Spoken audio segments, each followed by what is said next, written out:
Assalamualaikum warahmatullahi wabarakatuh. Perkenalkan saya Amala Ratri Nugraheni. NPM saya 2317051007. Di video kali ini saya akan mempresentasikan tentang teori komputasi, bahasa, dan automata. Di sini ada 3 agenda yang akan saya bahas. Yang pertama yaitu teori komputasi, yang kedua ada teori bahasa, dan yang terakhir ada teori automata. Yang pertama ada teori komputasi. Komputasi itu sendiri adalah urutan langkah-langkah sederhana yang disusun dengan sistematis yang mengarah pada solusi masalah. Masalah itu harus didefinisikan dengan jelas. Teori komputasi adalah cabang ilmu komputer yang membahas bagaimana suatu masalah dapat dipecahkan dalam model dengan menggunakan algoritma. Lalu di sini ada bidang teori komputasi yang dibagi menjadi 3 cabang, yaitu yang pertama ada teori otomata dan bahasa formal, yang kedua ada teori komputabilitas, dan yang terakhir ada teori kompleksitas komputasional. Yang pertama ada teori otomata. Otomata itu digunakan untuk memodelkan perilaku sistem komputasi atau logika dari algoritma tertentu. Beberapa jenis otomata yang umum adalah, yang pertama ada otomata hingga deterministik atau yang disingkat DFA. DFA ini adalah jenis otomata yang paling sederhana, terdiri dari sejumlah keadaan atau stage, dan satu keadaan awal, serta transisi antara keadaan-keadaan tersebut berdasarkan input. DFA dapat digunakan untuk mengenali bahasa reguler. Yang kedua ada automata hingga non-deterministik atau NFA. Mirip dengan DFA, tetapi NFA memungkinkan transisi ke lebih dari satu keadaan dari satu keadaan tertentu untuk input yang sama. Meskipun tampak lebih kuat, secara teoritis, NFA dan DFA memiliki kemampuan komputasi yang setara. Yang ketiga ada automata tumpukan atau PDA. PDA adalah automata yang memiliki tambahan memori berupa tumpukan atau stack.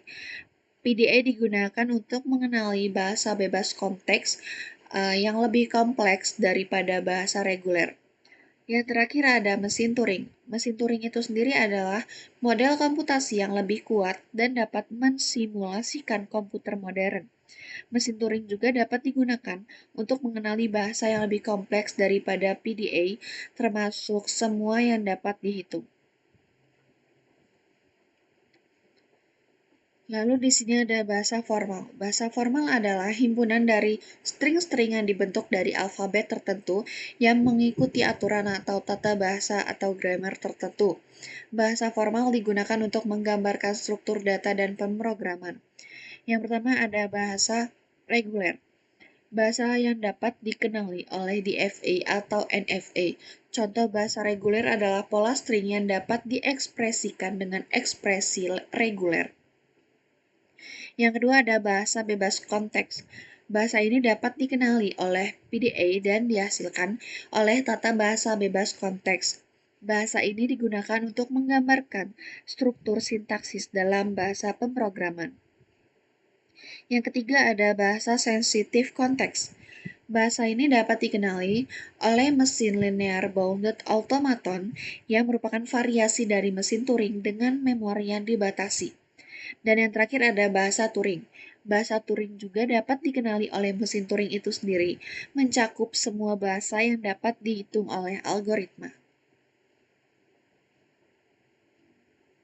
Lalu di sini ada teori komputabilitas. Teori komputabilitas adalah cabang dari ilmu komputer dan matematika yang mempelajari apa yang bisa dan tidak bisa dihitung oleh mesin komputasi, seperti komputer atau model matematis seperti mesin Turing. Teori ini berusaha menjawab pertanyaan-pertanyaan fundamental tentang batasan dari kemampuan komputasi dan memberikan landasan untuk memahami seberapa kuat model komputasi tertentu. Lalu yang terakhir ada teori kompleksitas komputasional. Teori kompleksitas komputasional adalah cabang dari ilmu komputer yang mempelajari efisiensi algoritma dalam memecahkan masalah-masalah komputasi.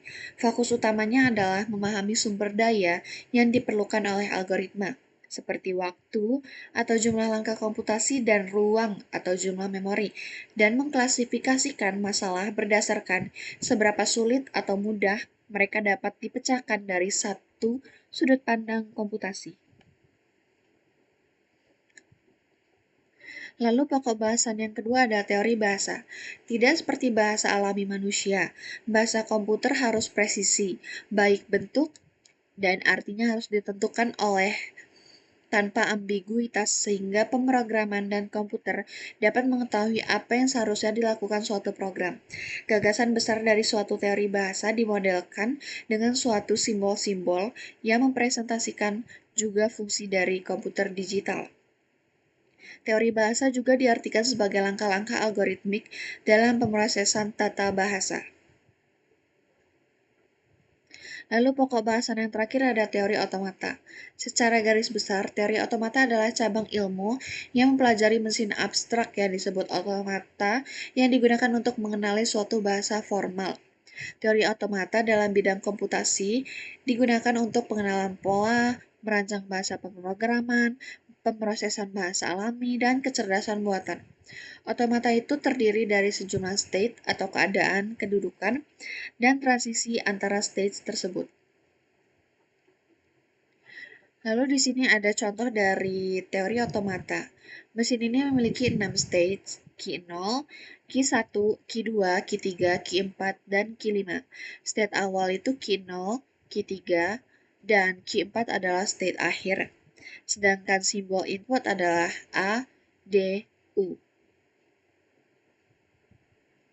Lalu di sini ada mesin otomata dibagi menjadi 4, yaitu yang pertama combinational logic, yang kedua ada finite state mesin, yang ketiga ada push down automaton, dan yang terakhir ada Turing machine. Sekian saja presentasi dari saya. Apabila ada kesalahan dalam penyebutan, saya mohon maaf, dan kepada Allah saya mohon ampun. Billahi taufiq walhidayah. Wassalamualaikum warahmatullahi wabarakatuh.